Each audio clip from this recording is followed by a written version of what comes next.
Hey guys, I'm Mel with Fatty Pancake coming to you from Chile, Colorado, and today we are doing our Etsy shop audit. Really, 4 years is how long I've been actively working on this business. Got it. And it isn't just my Etsy side, I've got a Shopify side.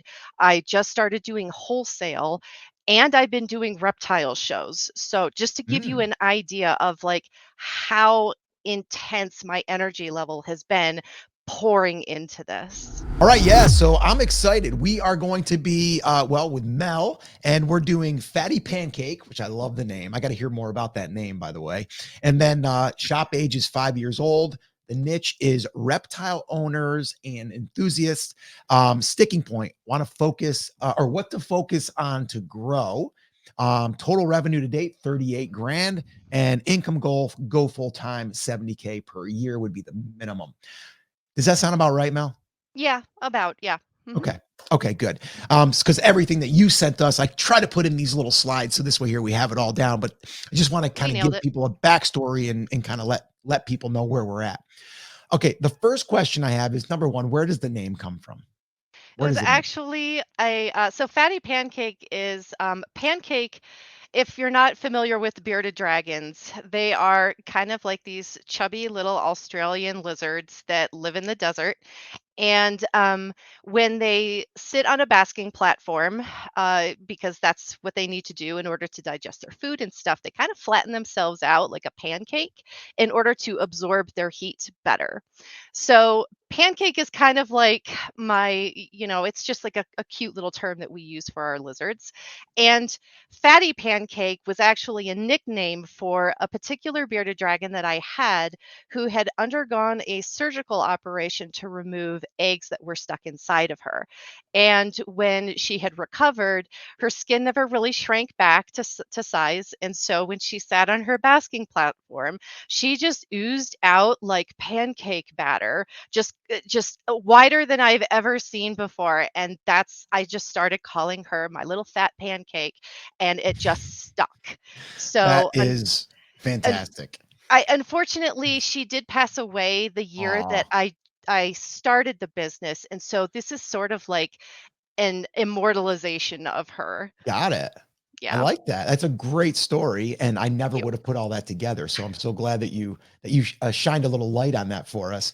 So I wanted to jump in here real quick, going through and doing the edits. I just want to let you know that my voice when I was doing this Etsy shop audit was completely shot. And that's why I sound like I've got a frog in my throat. So I just wanted to let you know, yeah, I was a little under the weather, but I got through it. So let's get back to the audit. Okay, so I am going to bring back this screen real quick. So 5 years. How active have we been for 5 years? So I do work full time. So my evenings are pretty much dedicated to working on the business. I unfortunately had something of a mental health crisis during one stretch of the year. Okay. And that was pretty much over this business because I wasn't keeping track of my finances. I wasn't, doing a lot of social media posting. I was so overwhelmed and my anxiety just got so Mm, like intense that mhm, I was this close to pulling the cord on the entire operation kind mm. of towards the end of the year. But I when I finally kind of got my head back into a functional place, I just asked myself, okay, why is this happening? What is going on Yeah. here that you're missing? And so I made corrections and started keeping proper books so I could keep, yeah, like when you first start business ownership, nobody gives you like the great big book of knowledge that you need in order to run these things. And Mhm. so for me, I've been, just cobbling together all of this information over the years. So really 4 years is how long I've been actively working on this business. Got it. And it isn't just my Etsy side, I've got a Shopify side. I just started doing wholesale and I've been doing reptile shows. So just to give you Mm, an idea of like how intense my energy level has been pouring into this. So you're okay. saying you feel lazy and like you don't have enough on your plate. Oh no, I totally need Yeah. more. Yeah, just heap it all on there. It's all good. Yeah. And I Yeah, think that's Mel, just so you're aware, like that's not a you thing. Uh, No. you guys may or may not know that Scott and I have been in the e-commerce game for a while, and I actually got my start doing e-commerce consulting. And you would be shocked at the number of multi-million-dollar e-commerce operations that have no idea what their product costs are, that have no Oh my idea if they're gosh. making money. They just yeah. know that whenever they go to take money out of the account, that there's money there. And Mhm. so, they don't know what they have. So that's something I wanted to point out to begin with, because I think it is an important thing for people to understand. You do need to know a few basic things. You need to Yes. know what your income is. You need to know what your expenses are. We don't have to get into all of the granular portions of that, but you do have to have a basic idea of if you're making money or not. And it can be really hard to understand that up front. And it does lead very quickly to people going, maybe I just need to pull the plug on this entire thing because I don't know what's working and what's not. So can you let us know, did you get that figured out last year and you now have a better idea of what the foundations of everything are and you're headed in the right direction? Or Yeah, I ended up going online and finding a community. There was a CPA who is selling spreadsheets and everything that were more geared for creative types like myself because I have zero experience. Like to give you an idea, I am an illustrator. This is what I do for my daily bread essentially, Mhm. both full-time and here.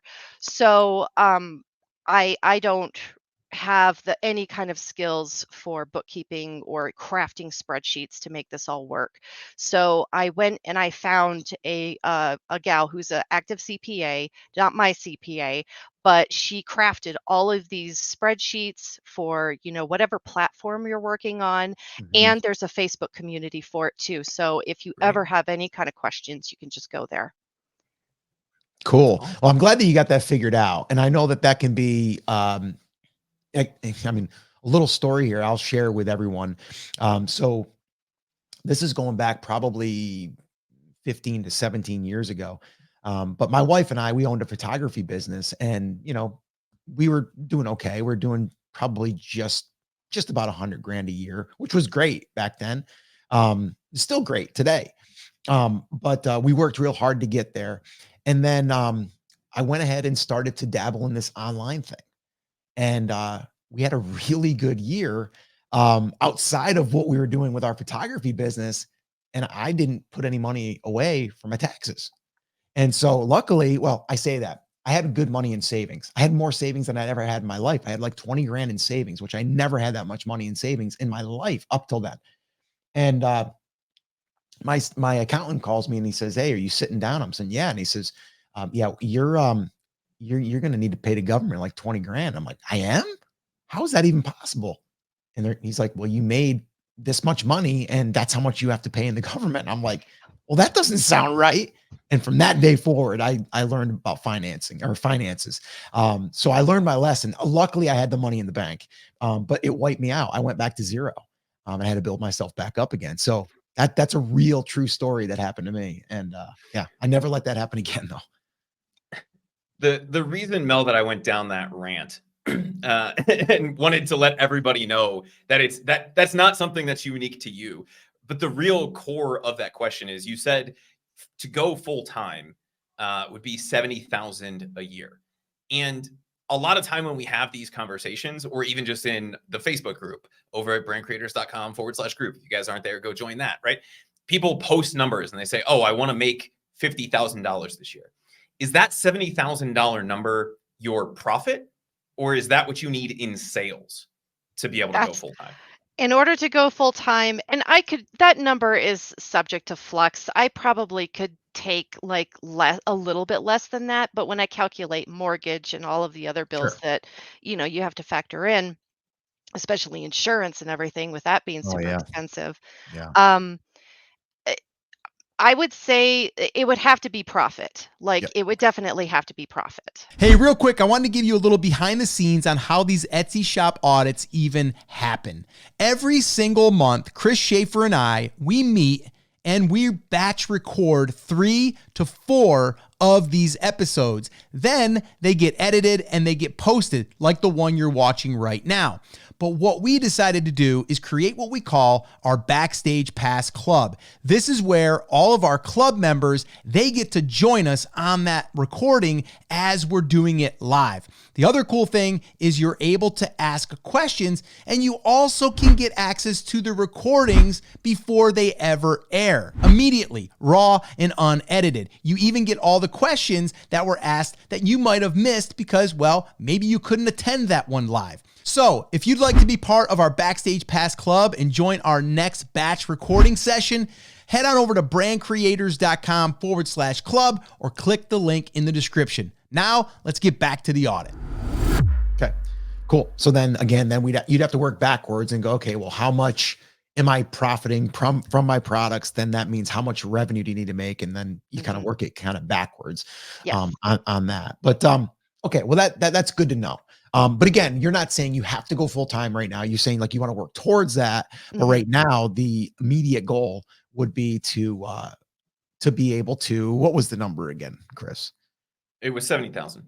Right. But total revenue is 38 right now, but the income goal is to go full time, 70K. Okay, cool. And keep in mind that 38 is only Etsy.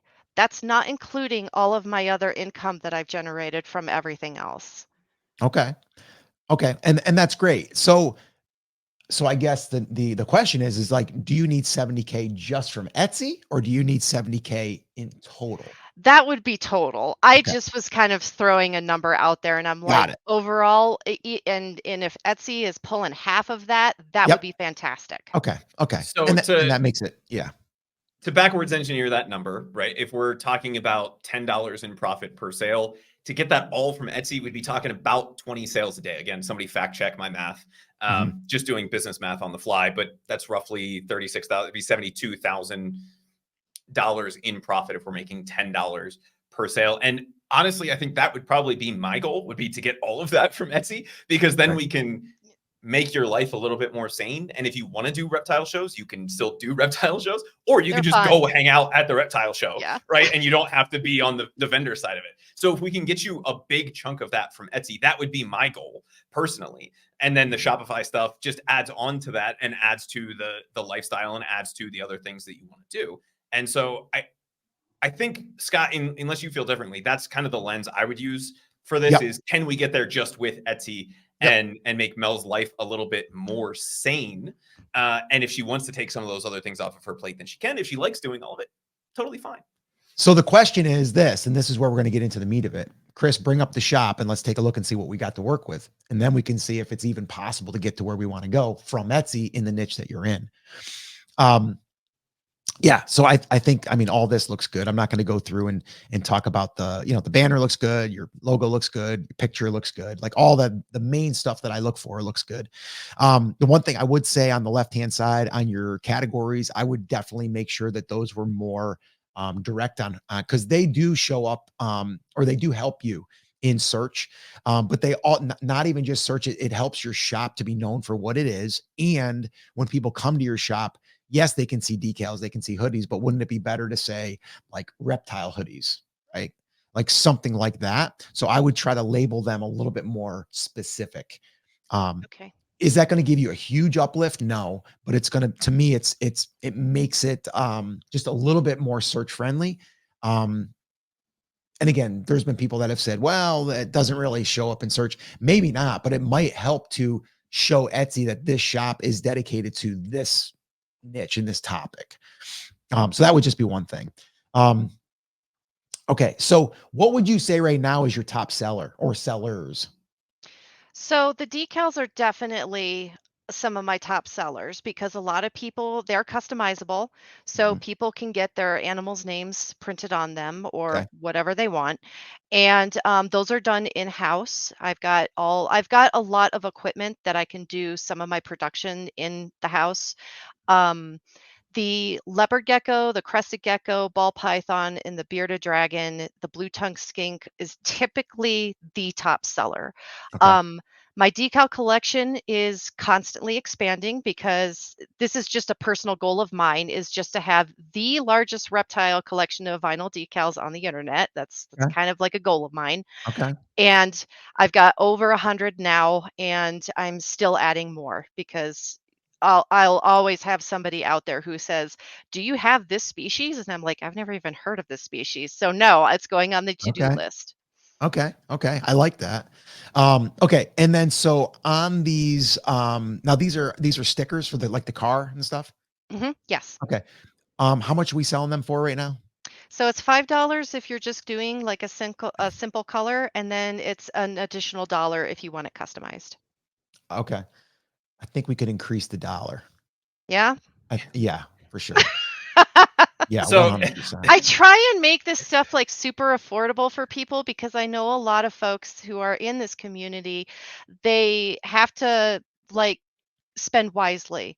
Mhm. Because a lot of people don't just have like this isn't like a cat or a dog where you just have one or two. There's a lot of folks out there who Mhm. have like 20 crested geckos, and that's a lot of money that they could be spending up front. And so I do try and keep things affordable, but I've also wondered if sometimes if my stuff is a little bit too like I on the think it on the low I end. I think it might be, and I think I understand your concern, but I also think that when people want something like this, like to add an extra dollar or two, it's not gonna break the bank, and it's not gonna be True. like something that you can't, that they wouldn't be able to afford. I also think that at $5 with your fees and everything, like how much are you taking from that, right? It's going to take you a lot to get to your 30 or your, yeah, we said half, 35 grand in profit. Yeah. It's going to take a lot of decals, right? Or a lot of stickers in order to do that. That's why, we need to look at stuff like this right here that Chris has got pulled up. You know what I mean? Like, because this you're going to make, let's just say it says 24 plus, but it's probably more. Chris, can you go into the options? It might be in options where the price goes yeah. up. Ooh, I'm going with mauve here. Okay, go with Yeah, so mauve. 24 to 30. Okay. So let's just say let's say it is 24 bucks. And let's say for example, and you probably know your cost, but let's say I mean typically it's like 10 12 bucks for a shirt. And then you got your fees attached to that. So I mean you're talking probably if you're selling it for 30, you might make 12 bucks, right? You might make let's just call it 10 bucks, right? Well, you're making 10 bucks versus the sticker you might be making 3 bucks, right? You have to sell less t-shirts to hit your mark than you do for the decals. Now, I'm not saying the decals you wouldn't sell. That could be something that brings someone in, but when they come in now, they're going to buy these. Or they could buy these. Now you could add personalization to this stuff too, and then you can charge a little bit more. It's another option. Um, but so this here where it says just one Cresty short of crazy, is that something people are searching for? For that specific text, probably not, but that's why I don't necessarily label all of it in there. I do have crested gecko tea, and I Mhm. try and include that on everything because the specific species is generally what people are looking for. Okay. Okay. And that was actually going to be something that I was going to point out before you said you wanted to have, what was it, the world's largest reptile vinyl decal collection on, in the world or whatever. People in this community, and I am not in this community, but I know a lot of people in this community really love whatever their reptile thing is. And so if we can figure out what the most searched ones are, we can do a lot of things. And I know crested geckos would be one, right? So are there a bunch of different things that we can put crested geckos on and expand our products that way, and then take that same look and feel and just roll that out for the other, is breed the right word, breeds, types of reptiles, to appeal to all of those different audiences. And I think that you can do that. The caution that I would have here is, you just said, Mel, what they're searching for is crested gecko or crested gecko tea, right? That should be the very first thing in this title. Yeah. It's Okay. totally cool to have your slogan, just one Cresty short of crazy. And by the way, this should 100% be a pillow or a tank cover or like something else as well. It's a great Yep. design. Yep. And everybody I know that has a crested gecko would have this as like a throw pillow or a blanket or whatever, Or it right? could be So even a canvas that you hang in the room, yeah. right? And so I think once we have something that we know works, I would definitely expand this using something like a product blitz, like you've heard Scott talk about in the past, where we take this same design or similar design and roll it out across different products. But I would flip this title around. That would be the first thing that I would do, and put the breed. Is it a breed?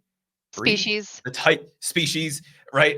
It's a breed, I guess, if it's a dog, but they're different animals, so it would be a species, right? They You can do have tell how different well I color did. morphs. So it's like there's different color morphs of each species too. So it's like the rabbit hole gets kind of deep. And so, if we flip that around, that's good. The other thing, and this stuck out to me specifically on this listing, I see the primary color, which is cool, right? You have a really cool colorway. What's the deal with the size? Something tells me that this is not listed as a t-shirt because it's giving us letter sizes. It's And giving us so if we look at the size, it says US letter, US letter, US letter. So I just double check on the back end that this is Yeah. set in the t-shirt category and that we didn't set somehow like a custom t-shirt, unless somebody can correct me and tell me that US letter is also a t-shirt size. I would assume that's like an envelope size. So just double That's a check that in the printful back end. thing. That's a Yeah. printful thing. I didn't set that one up. If that's the way all of my t-shirt listings are, then there's an issue. Yeah. So Yeah, we you might want to may be double able check that for sure. to expand our searchability just by double checking some of those kinds of things. But I think if we flip the title around, that'll get us most of the way there. And this is just stuff that we pick up along the way, right? Whereas like, what is a US letter t-shirt? And then I saw that it was on all of them. So we may just want to double check that it's in the correct category and that the variations are set up correctly. And I think we can get a lot of the way there. Are you offering this on a sweatshirt as well? I think so. I try and include both hoodies and t-shirts Yeah, I would since for they are sure. my biggest sellers. Yeah. Yep, I would. And someone had mentioned in the comments that bundling. That was a thought I had before that was even mentioned. Like, do you bundle or have you thought of bundling? I've Like thought of the bundling, but I stickers. have no idea how. I But mean, you're doing the stickers yourself, right? the stickers, yes, but the tees, so all of the apparel is all print on demand. So for me, I'm just kind of like, well, how would I do this? I know Printful has a warehouse facility that I could potentially send like stickers and stuff. So if people did want to bundle it, they could. But at the same time, I'm also like, okay, is it just going to sit in their warehouse for like a Yeah. year? That's my other concern is that it just sits there. I was more talking about like the stickers themselves. Is there stickers that people would buy together? Mm, to be honest with you, it's a mixed bag almost Okay. every single Okay. order. Okay. Because I was just thinking like maybe you could do like a little sticker like bundle, Yeah. three for 15 or or four for 50 or four for 19 or something. You know what I mean? Like do something like that. And then that way there you bring up your cart value with Mhm. just them clicking on one and you're fulfilling them yourself. So you wouldn't have to worry about like print on demand issues of bundling, Yeah.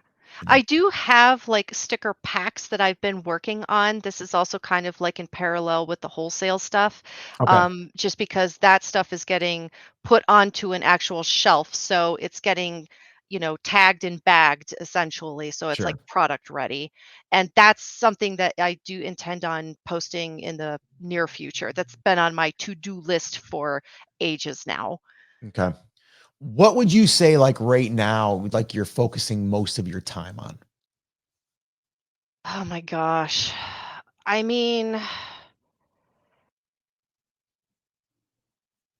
I guess social media marketing Okay. and the social media aspect of it because I'm typically posting like as an artist, I also will do like time lapses of a lot of the designs that I do as Mhm. kind of promotional stuff because a Sure. lot of people are interested in that. As well as like, hey, there's a sale going on, there's a promo, I'm going to do a giveaway, whatnot. Um, but yeah, I would say about half of my time is really devoted towards the marketing aspect. And as somebody who has zero clue what to do with marketing, I feel Mhm. like I'm always at the whim of the the social media like algorithms Yep. and their fluxes like every few months I feel it's constantly changing. So I'm just, that is where I struggle the most. I hate marketing. I hate it. How And if I how could have you I don't mean to cut you off. no, you're good. What about email? Have you started down that road yet?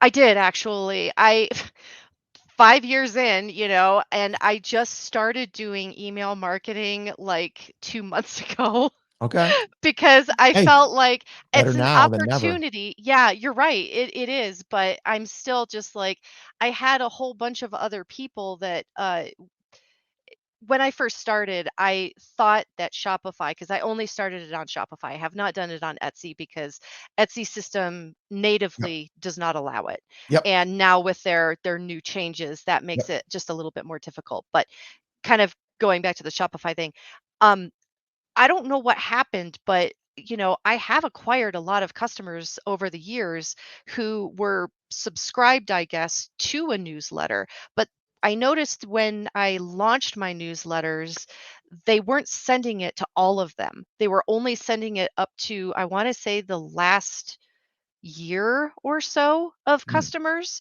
which I thought was super weird. So I don't really know what happened there, if they had like if there's like a cutoff point that they get dropped, or like what. It's again, it's another person's service, another person's platform that I don't understand what is going on. Yeah. So, mm, Yeah. Chris, would there be any So reason why that would be happening? there could be an automatic segment that's set up. Did you say you were using whatever's just built into Shopify? yeah. They have some different segments that are set up, and depending on how you set that up originally, that can influence a lot of when people will actually be subscribed, whether or not they're customers, right? Did they opt in? All of these kinds of things. And Mel, you said something to me that is my trigger word, and I think it triggers Scott as well, which is I'm spending most of my time on social media marketing. Mm. Yeah. So what I would like to know is, let's just say, how much time every week goes into Fatty Pancake? Oh my gosh, like, as soon as I log off my day job, I usually have to do errand running, just that'll knock out like a good like hour, hour and a half. But then for the rest of it, it's my entire evening. I'm usually up at 7 a.m., don't go to bed until about like 11:30, maybe midnight. And yeah, I don't know how I'm still doing this. I don't know how I've not burnt out. Like, usually the It's end the of the heat lamp. year. Yeah, I guess so. It's just perpetually giving me this energy level that I just get making me go. But I don't want to get to the point where I'm starting to hate everything because I'm, just putting so much effort in for such a little return. Mhm. And I there's been some moments throughout the year where I'm just like, "Ugh, why do I keep doing this?" It's like Mhm. I've been making consistently the same amount for the last several years, not seeing any growth. Is it me? Is it the economy? Is it like what is it? It's like, is it my fault? Is my business failing because of me? But you see all of this level of effort and work that you usually do. And I'm pretty sure that you guys have had similar Oh situations, and yeah. people in the audience have too, where you push and push and push, and you're just like, where is the return? And is it my failing, or is it just some external source that I have no control Chris has over? got some things. I've got You some things. Let's you just let's said let's the dig into exact this real thing quick. I'm going to ask, right? Which is okay. Yeah. So the reason I asked the question about how much time you spend, is it 30 hours a week? Is that fair? I would say, yeah, 30 hours is fair. Yeah. Okay. Out of that, how much of that is the social media side of this? Okay, so the social media, I would say ebbs and flows, because what I typically do is batch load a lot of social media. The real time that it takes for me with social media is the video generation, the editing, all of that stuff. Yeah. Obviously, shooting film is easy. I just sit down, draw, record, but having to chop it all up, and I'm not. I use Premiere Pro, which I'm not very familiar with, so I'm just kind of like still learning that too. But I feel like once I've actually gotten better with it, that'll become a little easier and quicker. But that's here nor there. Um, Generally, when I do social media stuff, I would say that I would spend several days working on art projects, recording, and then after that is all video editing. And then I just put it into my scheduler. Um, so I'm not having to, manually do that, because I would lose my gourd if I had to do that manually. Some places I do have to do manually because they don't have a scheduling system built in, but those are very niche reptile specific communities. So it's like, I you're hearing me. You can Yeah. hear like I've got a lot So upon here's my here here platter. here's what I want to say. Okay. We need to measure that, Okay. because you might be doing more work and you're feeling busier than you were a year ago, but you're making the same amount because you're doing busy work, but the work isn't really producing the results. Mhm. You're not Because getting the return. you're not getting the Yeah. return. Yeah. And trust me, I've fallen prey to this.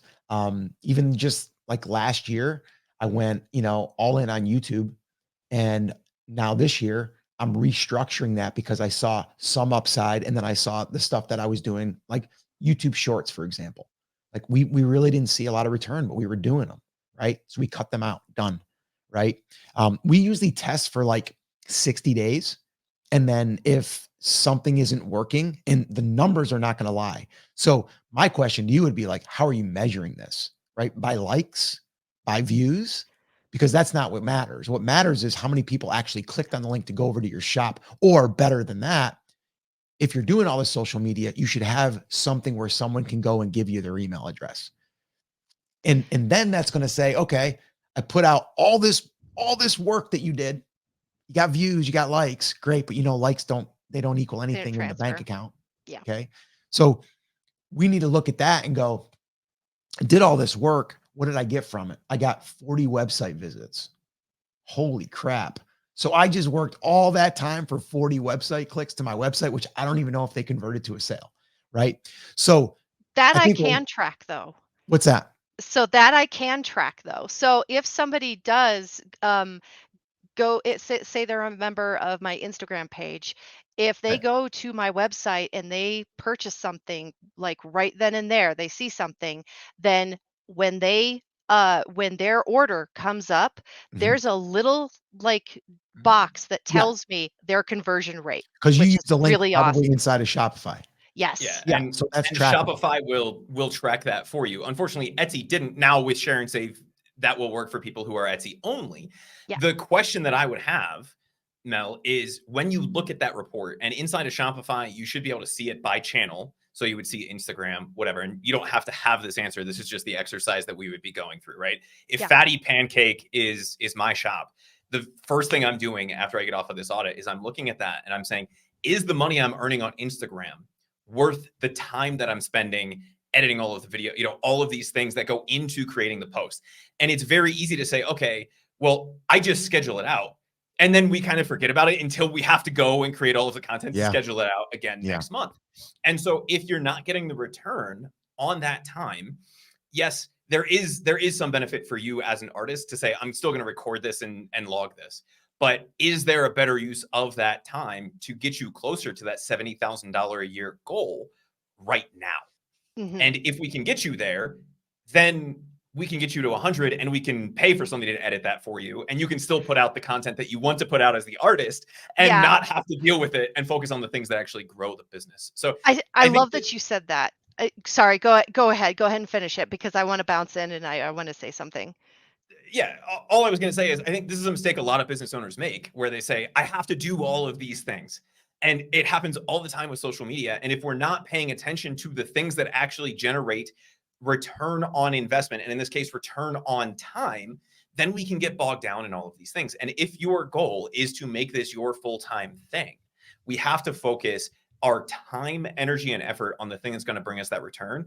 And then the other stuff that we want to do can become an outgrowth of that very easily. Okay. Yeah. Okay. And what did you And want to say on that, Mel? I did want to say though, like being able to delegate my marketing side would absolutely be wonderful. But I have looked into various agencies to see if that's a viable alternative for me. But sadly, they are massively expensive. I mean, we're talking like enterprise level pricing that I that's like figures that I make in 4 months, you know? It's like I can't do that. Yeah. Well, and that's why we have to approach this from the return on time, return on investment perspective, because we don't, and this is a dirty secret for everybody. You don't have to be on Instagram. You don't have to be on TikTok. If it's working for you, awesome. Keep doing it. But if it's not working for you, Yeah. then stop. At least for now, right? Take a step back and say, all right, if I created 15 more crested gecko products, Yep. I could get to my $70,000 a year. And then I could potentially consider bringing somebody in to run Instagram, or I could pay somebody to edit the videos, and then I could still go in and schedule them, right? Right. Whatever that process looks like. And I think as business owners, a lot of times we get trapped in this shiny object. It's bringing traffic. It must be because everybody says that this is the thing world. And I think for you, Mel, yes, there is a reptile community on Instagram. There's a reptile community on TikTok, but there's also all of these weird, like, niche forums that you found, which are probably a better use of your time, energy, and effort, because those are the people who, one, are actively looking for your stuff, and two, are really, really passionate about their flavor of reptile. Probably not the right choice of words, but No, you that's not. understand what I mean. Species. Their species of reptile, and would be more likely to be real good long-term customers for you. So I would be looking at each of the channels that you're doing. And one of the best ways to figure out where your time is vanishing is just to track it. And Scott, do you happen to remember the name of the extension that we used, that we talked about a while back? There's a bunch of different Chrome extensions that will actually track what's happening on your computer at any given minute. And it will tell you how much time you're spending on Facebook, in Adobe Premiere, how much time you're spending on these things. And you can just run it in the background for a week or two and realize that you're actually spending 25 hours a week editing videos. And then you take that number and you go, okay, so 25 of my 30 hours is editing videos or whatever it is. Is that worth the return that I'm getting in Shopify, on Etsy? Is that time worth it right now? And it's a hard thing to let go of because everybody tells us that we have to do these things. But if we want to grow the business, we need to focus on the things that are working and not pay as much attention to the things that are not driving the growth and change that we want. Does that make sense? Yeah. Yeah. Yeah. I just want to chime in just real quick and just say that, we all fall prey to the social media thing, right? We all think that we have to do more. I'm a big believer is like focus on the platform that is going to best serve you to deliver the result that you want to get. So for example, you want to make more sales on Shopify, on Etsy. You have to also think to yourself, well, how can I get in front of these people? Not just because Instagram is like daily, right? TikTok daily. I don't YouTube, even go daily. not, YouTube is more search and more longevity and more, evergreen. That's if I was going to play, and for you, showing you drawing, YouTube, like I would test that. But again, I will also, the other thing I would add is a way for them to join your email list. So that would be like, hey, 20% off your first order, right? Or monthly giveaways or something. So you can drive them there from every single piece of content that you put out. But that's what I'd be doing. I think I would do an audit of your internal of your time and see Okay. what that's yielding for you. Yeah, that makes sense. That makes sense because it does feel very much like it kind of floats away from me. As a person who also has like bona fide ADHD, it gets really obnoxious sometimes because I also have like a huge amount of projects that I'm constantly working on. And then an idea will hit me at 1 a.m. And it's like, hey, you could probably do really good with these. So why we go give that a try, you know?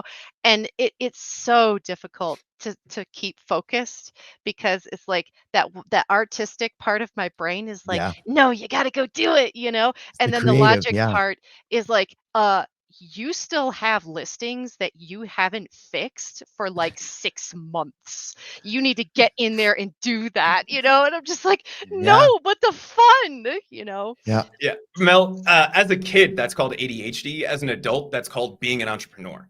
Yeah, Right. I mean, you're not wrong. And so, Yeah. we and Scott and I fall victim to this stuff all the time too. Like I don't want people to think that Scott and I are above this because we're not. We catch ourselves doing these things. And the only reason that we can give the advice that we're giving right now is because we've caught ourselves doing these things and realize that you have to take a step back and do that. And it doesn't mean that you're not going to fall victim to it, right? People think meditation is sitting still thinking about nothing, right? That's not the goal. You're going to have thoughts while you're meditating. It's the same thing, right? You have to just learn to let it go and move on, right? And the same thing applies here. We have to know that we're going to have these things pop into our head. Cool. Write it down, move on, focus on the thing that's going to get us the return that we're shooting for. And Scott, I think one resource, and Mel, I don't know if you've looked at this, that would be really useful in helping with something like this would be something like the 12-week year, where it really does help with planning. And I'm not a very structured planner type of a person. I have massive ADHD and love to be all over the place, but thinking about things in shorter returns, right? And the whole goal of the 12-week year is that you take what you would have done in a year and you do it in 12 weeks, right? But it's really just thinking about what those goals are and focusing only on that goal until you achieve it. And it really does help eliminate a lot of distractions, because everything that we could possibly do as an entrepreneur is essentially a distraction.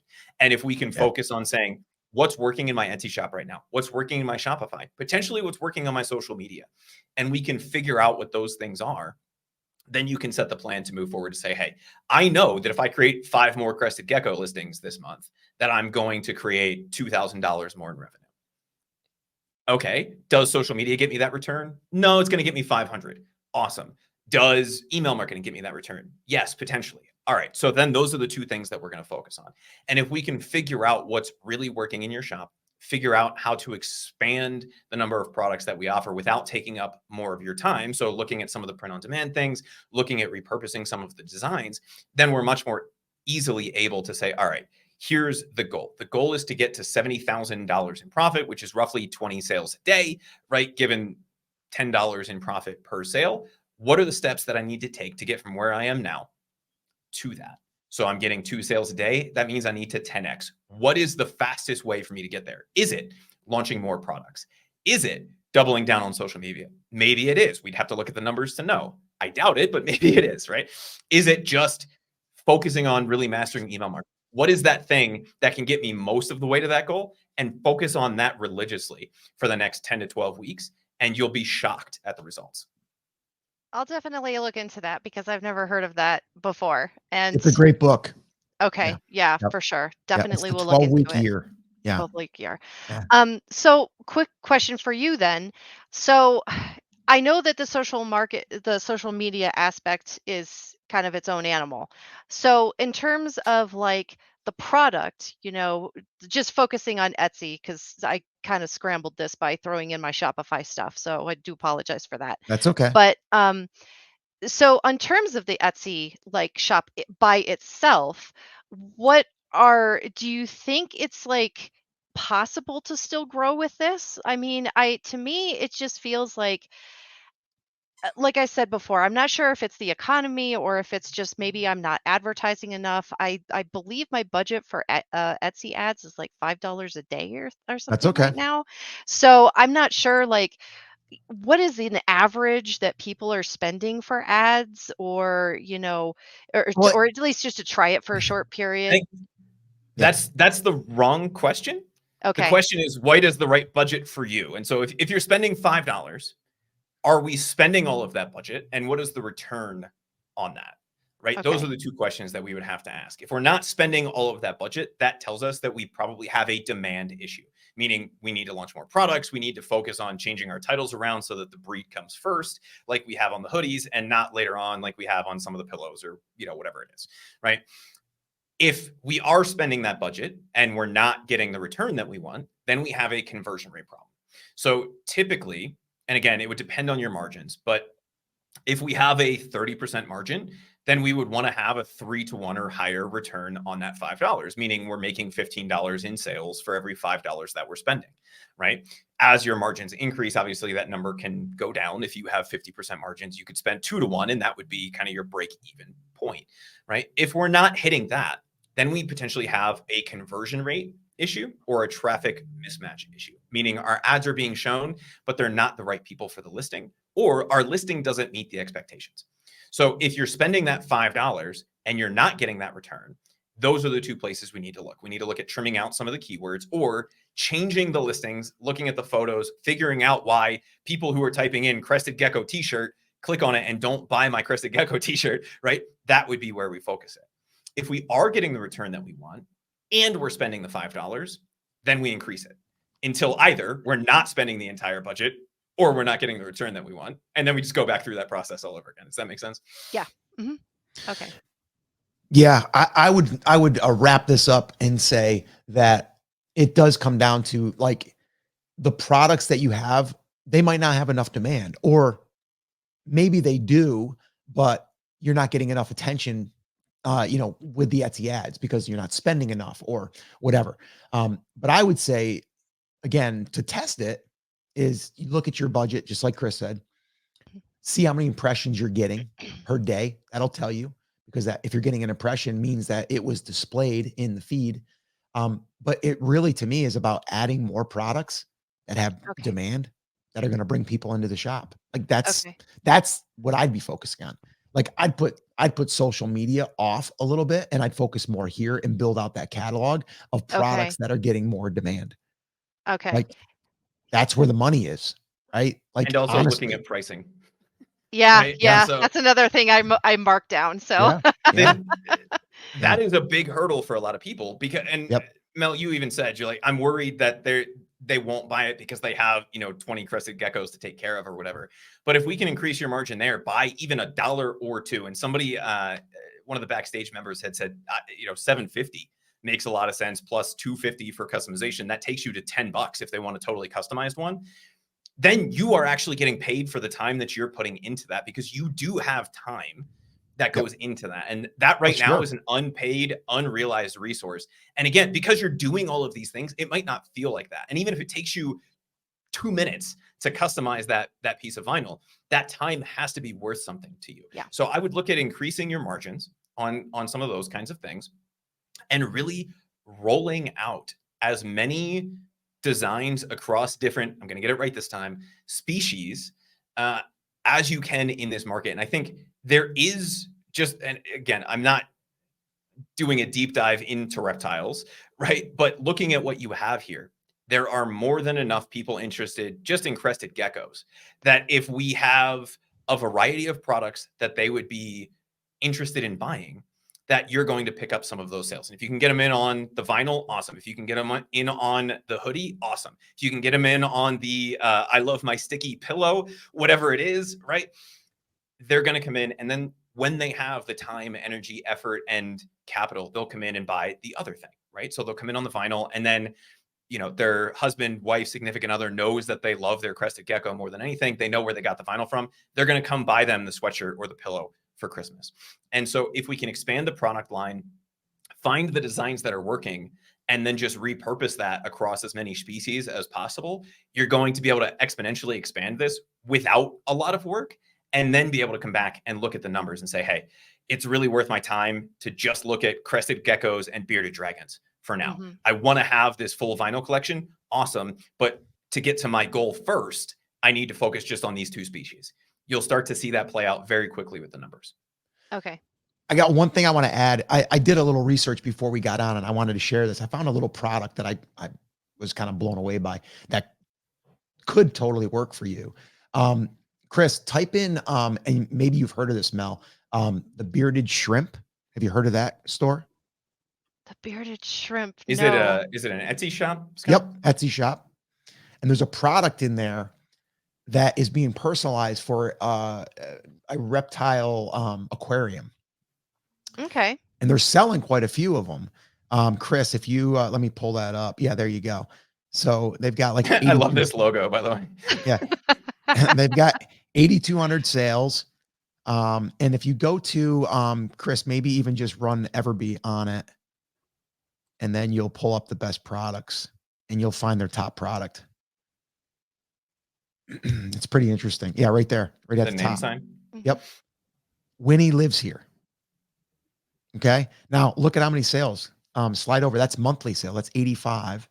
Slide over, Chris, and look at their total, 1,900. And they've been In 2 selling years. for just about 2 years. It's Pretty good. So that's something to think about. Like, I don't know, like I saw it and I was like, if I was in the reptile space, I'd probably think about creating little signs or little things for the aquarium. So No. when you were talking about the vinyls earlier, Mel, that was something that occurred to me is where are people putting them? Is it their car or is it the tank? Both. They'll Mm. they'll put them anywhere. I've seen people put them on laptops. I had a couple put them on wedding glasses. So it's like they just purchase it for whatever they're planning on, putting it on, and then they just apply it wherever they like. And so that then opens up the thought of, can we do some of these specifically as tank decoration or aquarium decoration or some of those kinds Mhm. of things to expand that product line out as well? But I think, looking and knowing a little bit about what the traffic looks like on the organic traffic side from Google, there's been a bunch of people who have built reptile only websites and sold them for hundreds of thousands of dollars based on, the traffic that's coming in. There's definitely the demand for it. We just have to figure out what that demand is within inside of the Etsy ecosystem. And I think Yeah. expanding out those breeds, looking at some ways to really help people personalize their tanks, because that's Yeah. kind of the only thing. You People can't love put a that. collar on your crested gecko. Like I'm sure Right. somebody makes one Yeah. somewhere, but that's like a weird thing, right? Right. Like my dog has a Christmas bandana on still. I didn't put it there, but he's wearing one. I'm sure he'll have an Easter one or a Valentine's Day one. Some people make And so hats. you Oh, can't do that Yeah. with reptiles, but you can with the tank. And so if we can make that the thing that people make their thing for their reptiles, then there's a huge potential there as well. Okay. All right, Mel, that's your Etsy shop audit. Great Thank you. job. And it also turned into a Shopify audit, or social media. But does it sound like this is something that you can tackle, that you can get done in the next 3 months if you stay focused? Well, considering all of the work and effort that I have done thus far, adding this will not be an issue. I can guarantee you that. So that's a wrap for this Etsy shop audit. But if you want to watch more, well, you can find some more right here. And if you do, well, I'll see you there.